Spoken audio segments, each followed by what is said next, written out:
Bismillahirrahmanirrahim. Assalamualaikum warahmatullahi wabarakatuh. Perkenalkan, saya Rifa Farazi Dama Saputra, NPM D1D 018024, mahasiswa Administrasi Publik Fakultas Ilmu Sosial dan Politik Universitas Bengkulu. Baiklah, pada kesempatan ini izinkan saya menjawab pertanyaan ujian tengah semester mata kuliah desentralisasi secara lisan. Baik, yang pertama adalah pertanyaan pertama mengenai penyelenggaraan pemerintahan merupakan kombinasi kekuatan yang bersifat sentralisasi dan desentralisasi secara bersamaan. Tidak ada negara yang hanya diselenggarakan secara sentralisasi, sekalipun sebaliknya tidak ada dilaksanakan secara desentralisasi. Nah, apakah maksud dari pernyataan tersebut? Baik, jadi pertanyaan yang pertama mengenai sentralisasi dan desentralisasi. Seperti yang kita ketahui bahwa sentralisasi dan desentralisasi merupakan suatu kuantum, bukan suatu dikotomi. Kuantum dalam artian bahwa sentralisasi dan desentralisasi merupakan suatu rangkaian yang tidak bisa dipisahkan antara satu dengan yang lainnya. Hal tersebut pun sangat berkorelasi dengan penyelenggaraan pemerintahan yang mengkombinasikan antara kekuatan sentripetal dan sentrigental atau desentralisasi. Nah, mengapa demikian? Negara merupakan suatu kesatuan yang besar yang terdiri dari suatu sistem atau disebut sebagai pemerintahan. Nah, sistem tersebut membentuk suatu subsistem yang akan memiliki bagian satu dengan yang lain. Nah, untuk mengurusi suatu urusan negara yang begitu kompleks, tentu apabila hanya dibebankan dengan suatu organisasi atau suatu sistem, tentu itu tidak akan bisa terlaksana dengan baik. Oleh karena itu, dibutuhkan kerjasama antara sistem dan subsistem. Nah, secara sederhana, sentralisasi dan desentralisasi diartikan secara demikian, bahwa sentralisasi merupakan suatu kewenangan yang terpusat dan desentralisasi adalah pelimpahan kewenangan dari pemerintahan pusat kepada subsistem atau pemerintahan daerah. Nah, mengenai kombinasi antara sentralisasi dan desentralisasi tentu tidak bisa disamakan antara satu negara dengan negara yang lain. Seperti yang disampaikan, ada negara yang berbasis federal dan ada negara yang kesatuan. Nah, sentralisasi dan desentralisasi tetap berjalan secara bersamaan di dalam dua negara tersebut, akan tetapi kombinasi antara sentralisasi dan desentralisasi yang berbeda. Itu akan dijawab pada pertanyaan yang kedua.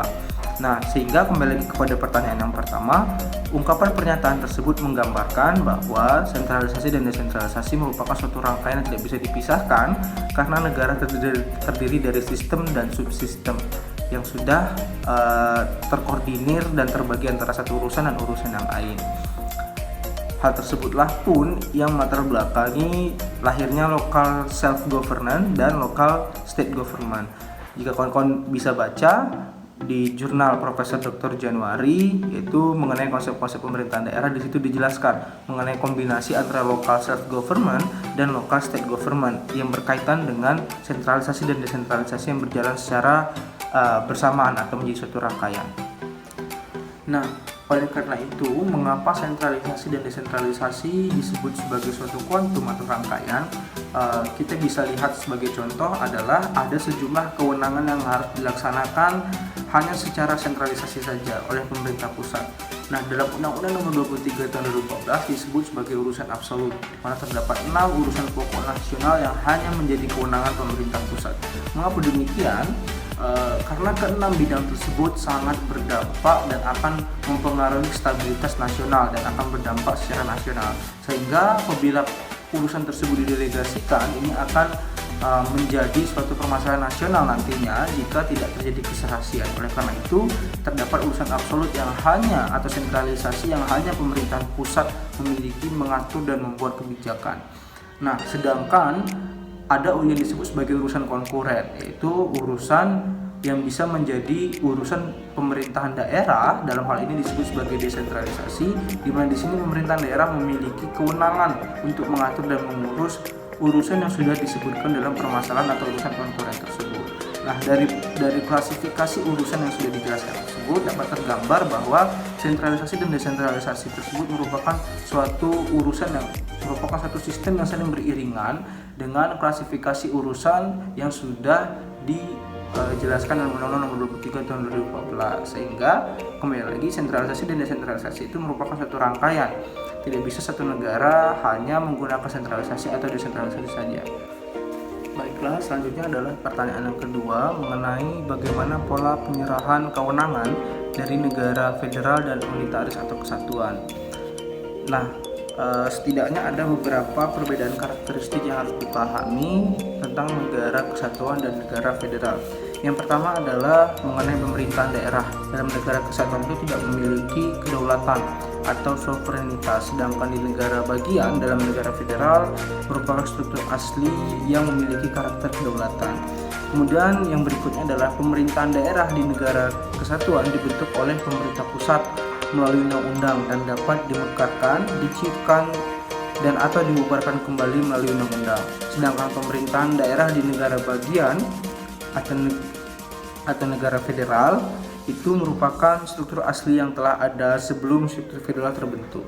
Kemudian perbedaan yang berikutnya adalah bahwa struktur pusat dan struktur regional daerah dalam negara kesatuan adalah subkoordinatif, sedangkan dalam negara federal bersifat koordinatif. Subkoordinatif dalam pengertian bahwa pemerintah daerah adalah bentukan dan bawahan dari pemerintah pusat, sedangkan sifat koordinatif antara struktur negara bagian dan struktur federal dalam negara federal menunjukkan kedudukan yang sama. Oleh karenanya, pemerintahan daerah dalam rangka kesatuan dibentuk oleh pemerintah pusat dan menjadi subkoordinasi. Maka derajat kemandirian dimiliki oleh pemerintah daerah kepada pemerintah pusat sangat erat kaitannya. Berbeda dengan koordinasi pada negara koordinatif pada negara federal. Nah, selanjutnya adalah bagaimana sih mengenai pola pengambilan kewenangan atau penyerahan kewenangan dari negara federal dan negara unitaris atau kesatuan. Di negara federal masih sama kita kenal adanya konstitusi federal. Nah, konstitusi federal ini seperti yang saya ungkapkan di awal bahwa negara bagian tersebut menjadi koordinatif, bukan menjadi subkoordinasi dari pemerintah pusat, sehingga memiliki struktur dan pengambilan keputusan yang dilimpahkan kepada negara-negara bagian. Akan tetapi tetap ada beberapa kewenangan yang menjadi urusan dari pemerintahan federal. Nah, apa saja sih kekuasaan yang dilimpahkan oleh negara-negara bagian kepada pemerintahan federal? Pada umumnya terdapat beberapa urusan kekuasaan atau kewenangan yang menjadi tanggung jawab pemerintahan federal. Yang pertama adalah mengenai kewarganegaraan dan perwakilan diplomatik. Perwakilan diplomatik negara federal di tingkat internasional. Kemudian yang selanjutnya adalah mengenai keamanan nasional, perang dan damai. Kemudian selanjutnya adalah mengenai masalah uji material konstitusi negara bagian, itu dilimpahkan kepada pemerintahan federal. Kemudian ada telekomunikasi, kemudian data statistik, kebijakan moneter, biaya cukai, kemudian dengan hak pajak, itu merupakan suatu kewenangan pemerintahan federal yang diberikan oleh negara-negara bagian, sehingga hampir sama dengan negara kesatuan, akan tapi berbeda di adanya pemerintahan daerah sebagai subkoordinatif dari pemerintahan pusat. Di negara kesatuan, sebagai contoh negara Indonesia, ada beberapa urusan yang menjadi kewenangan pemerintah pusat atau disebut sebagai urusan absolut atau kewenangan absolut, dan juga ada urusan konkuren dan urusan umum. Nah, di negara kesatuan terdapat pada pelimpahan kewenangan terdapat beberapa jenis pelimpahan kewenangan. Yang disebutkan di awal, ada desentralisasi, dekonsentrasi, dan tugas pembantu. Nah, hal tersebut menyesuaikan dengan bagaimana urusan yang akan diambil, apakah hal tersebut merupakan urusan absolut yang menjadi kewenangan pemerintah pusat atau urusan konkuren yang menjadi urusan pemerintahan daerah.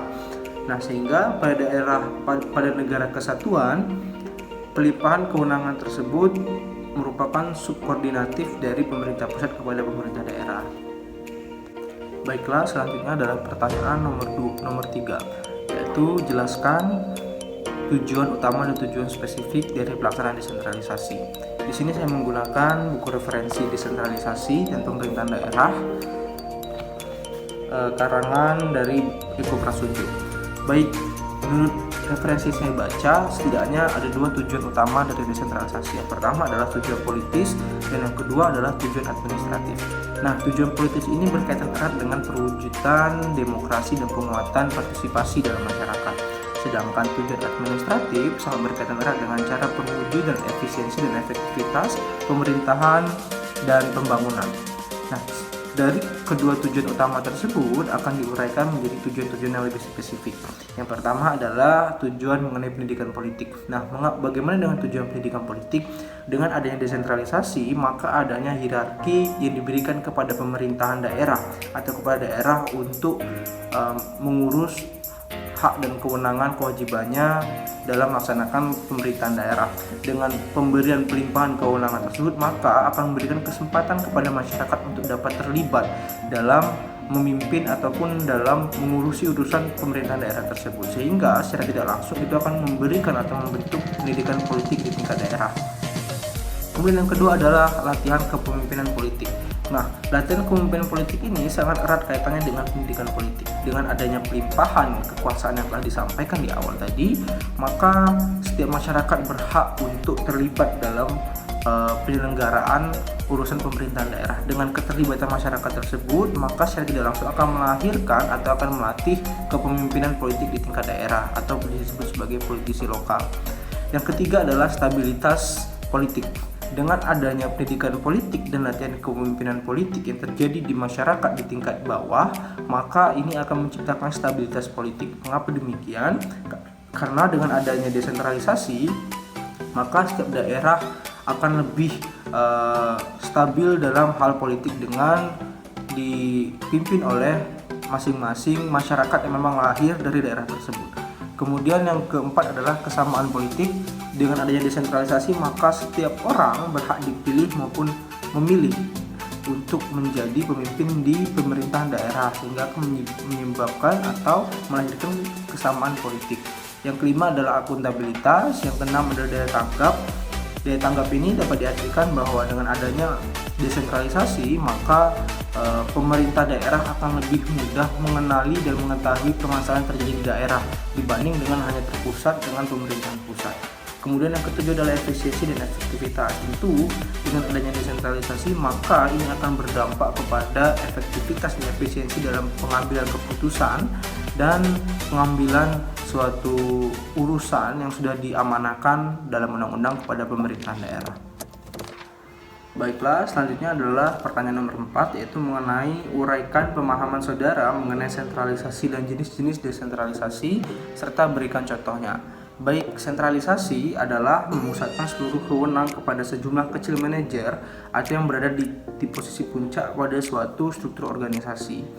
Nah, sentralisasi berbeda dengan desentralisasi. Jika sentralisasi itu adalah terpusat, maka desentralisasi itu tidak terpusat atau D dan sentrum, itu melepaskan dari pemerintahan pusat. Nah, setidaknya ada 3 jenis-jenis desentralisasi. Yang pertama adalah dekonsentrasi. Nah, apa sih dekonsentrasi? Dekonsentrasi merupakan suatu penyerahan atau pelimpahan wewenang dari pemerintah pusat kepada pemerintah daerah yang bertujuan untuk dapat meningkatkan efisiensi serta juga efektivitas penyelenggaraan pemerintahan. Dalam hal ini, kewenangan yang dilimpahkan ini hanyalah terbatas pada administratif saja, tidak pada hal politik, karena politik masih tetap dipegang oleh pemerintah pusat. Dengan kata lain, dekonsentrasi ini merupakan perpaduan antara sentralisasi dan desentralisasi. Nah, beberapa contoh mengenai dekonsentrasi antara lain, yang pertama adalah gubernur sebagai wakil pemerintah pusat, yang kedua adalah pelayanan pajak di tiap-tiap daerah, kemudian penyelenggaraan dinas perhubungan, dan contoh yang terakhir adalah penyerahan wewenang dalam pelaksanaan Asian Games yang diberikan oleh pemerintah pusat kepada pemerintah daerah. Baik, selanjutnya adalah jenis yang kedua, tugas pembantuan.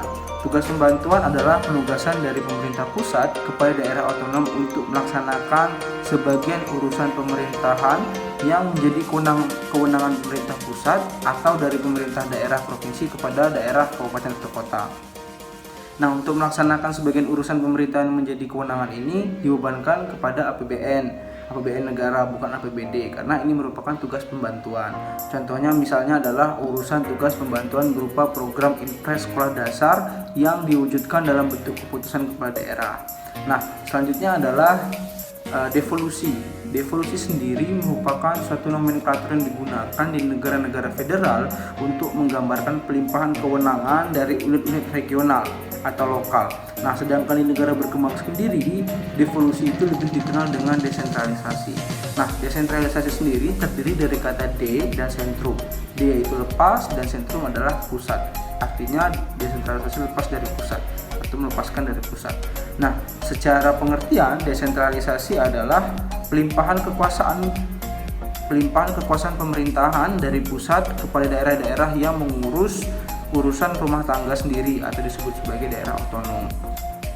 Nah, itulah pengertian sentralisasi dan jenis-jenis desentralisasi.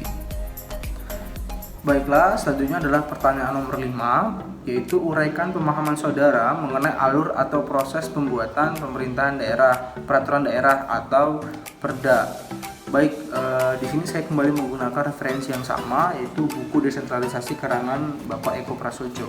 Nah, secara sederhana alur pembuatan peraturan daerah tersebut dibagi menjadi 5. Yang pertama adalah proses identifikasi dan artikulasi, yang kedua adalah proses seleksi, yang ketiga adalah proses sosialisasi, yang keempat adalah proses legislasi, dan yang terakhir adalah proses implementasi. Nah, kita bisa memahami pada halaman 28 buku Bapak Eko Prasojo. Di sini ada skema pembuatan peraturan daerah, di mana di sini diawali dengan proses identifikasi dan artikulasi. Artinya adalah pemerintah mengidentifikasi permasalahan yang menjadi permasalahan publik, bukan hanya permasalahan privat. Nah, dari permasalahan publik tersebut ditampung dari berbagai stakeholder, yang itu masyarakat, terdiri dari masyarakat, DPRD, dan pemerintah daerah itu sendiri. Nah, kemudian permasalahan-permasalahan yang dihimpun dari berbagai sektor tersebut akan diseleksi pada proses seleksi, yaitu proses yang kedua yang merupakan proses penyeleksian antara permasalahan yang menjadi permasalahan publik dan yang menjadi permasalahan privat. Nah, sehingga setelah diseleksi tersebut akan disusun suatu prioritas usulan atau sama dengan program legislasi prioritas usulan. Nah, prioritas usulan ini merupakan suatu permasalahan yang disusun secara prioritas yang akan diselesaikan terlebih dahulu, atau masalah yang akan menjadi permasalahan sekunder atau yang akan ditunda penyelesaiannya. Setelah menyusun prioritas usulan, maka selanjutnya adalah masuk kepada tahap proses sosialisasi. Nah, proses sosialisasi publik ini merupakan suatu proses penginformasian kepada publik mengenai permasalahan-permasalahan atau undang-undang atau peraturan apa saja yang akan dibuat. Setelah itu akan menunggu input dari publik. Input dari publik ini merupakan suatu masukan dari publik mengenai usulan prioritas yang sudah diusulkan tersebut yang melibatkan pemerintah daerah dan masyarakat. Nah, kemudian setelah mendapatkan input dari publik, selanjutnya adalah masuk kepada tahap proses legislasi. Nah, proses legislasi ini sendiri terdiri dari sidang pleno, sidang komisi di DPRD yang membahas mengenai peraturan daerah yang akan dibuat. Kemudian setelah masuk kepada proses legislasi, yaitu pada tahap rapat komisi pada DPRD, selanjutnya adalah proses implementasi, yaitu proses yang terakhir. Nah, proses implementasi ini merupakan hasil dari sosialisasi dari sidang komisi dan pleno yang sudah dilakukan oleh DPRD. Selanjutnya akan disahkan menjadi peraturan daerah. Nah, itulah mengenai proses dan runtutan prosedur dalam pembuatan peraturan daerah.